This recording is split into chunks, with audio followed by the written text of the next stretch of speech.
In this video, we're going to look at section 4.6, use congruent triangles. Before we discussed about how to use parts that are congruent to prove that triangles are congruent, now we're going to use congruent triangles to prove that corresponding parts are congruent. So we can use congruent triangles to help show other triangles are congruent. When we need to use parts from congruent triangles, we use CPCT. This stands for congruent parts of congruent triangles are congruent.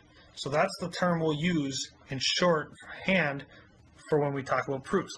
And we'll discuss that and show that here in a sec. So explain how you'd use the given information to prove that the hang glider parts are congruent. So it shows angle 1 is congruent to angle 2, and angle RTQ is congruent to RTS. Prove QT is congruent to ST. Alright. So let's just scroll down just a little bit, give us a little bit of room. So we have our statement and our reason. So we have our given.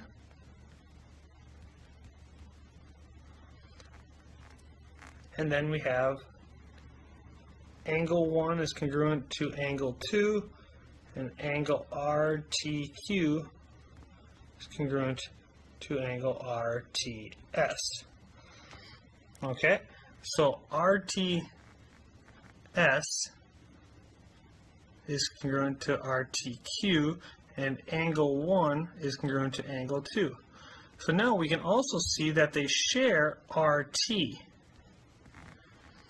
So we can say RT is congruent to RT, and this is because of the reflexive property.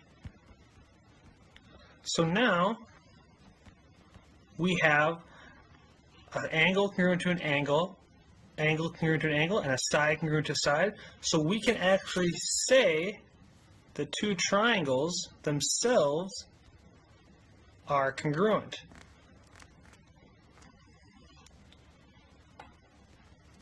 So we can say triangle RTQ is congruent to triangle RTS. And this is because we said angle, side. And now, because we have two congruent triangles, that means all their parts are congruent, so we can say that QT and ST must be congruent. So by that statement, we can say QT is congruent to ST. And that is because number 4, CPCTC. Congruent parts of congruent triangles are congruent. Once you've established that two triangles are congruent, you can say all their parts are congruent, and that's what CPCT does. So prove angle S is congruent to angle U. So we got a statement and a reason. So number 1, we have our given.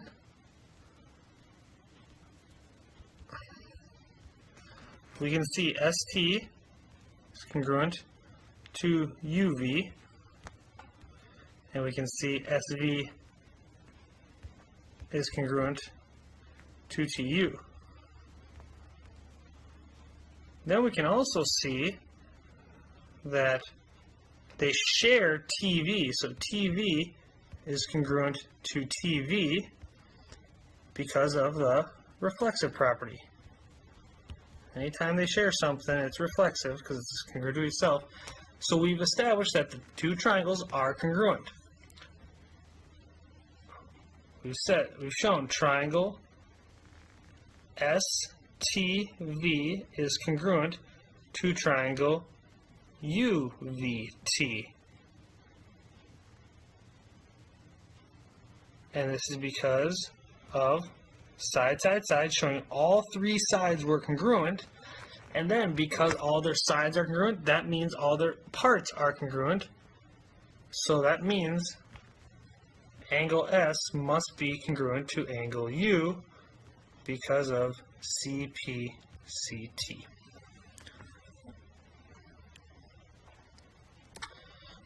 Last one. Use the given information to write a plan for a proof. Okay. Oh. All right. So we have our statement and our reasoning.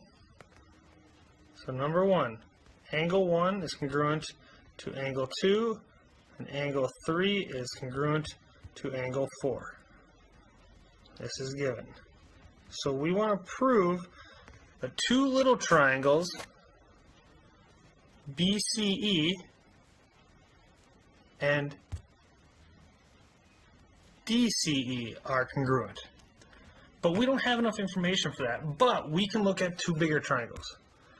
We can look at the bigger triangles with 1 and 3 and 2 and 4. So I'm going to focus on, oh, it's kind of bad. Now I'm going to focus on this triangle, and I'm going to focus on this triangle first. Alright, so now we can see that we have angle 1 congruent to angle 2 and angle 3 congruent to angle 4. Well, they also notice they share this line CE. So number 2, we can say CA is congruent to CA. And this is because reflexive.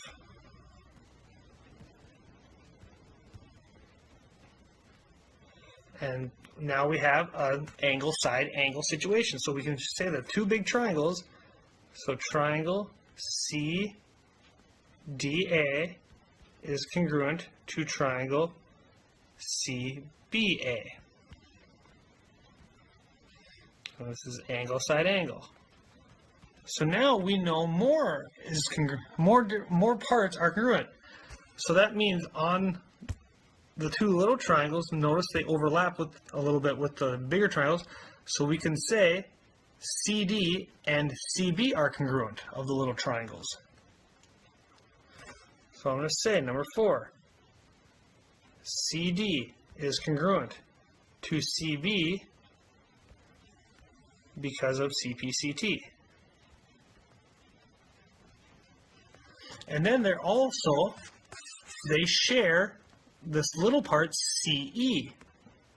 So number 5, CE is congruent to CE because of, again, reflexive.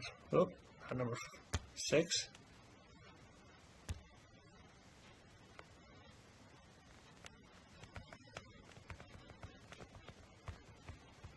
And now, look again, we have an angle congruent to an angle, a side congruent to a side, an angle congruent to an angle, and a side congruent to a side. So we got another side, angle, side situation, just as we wanted.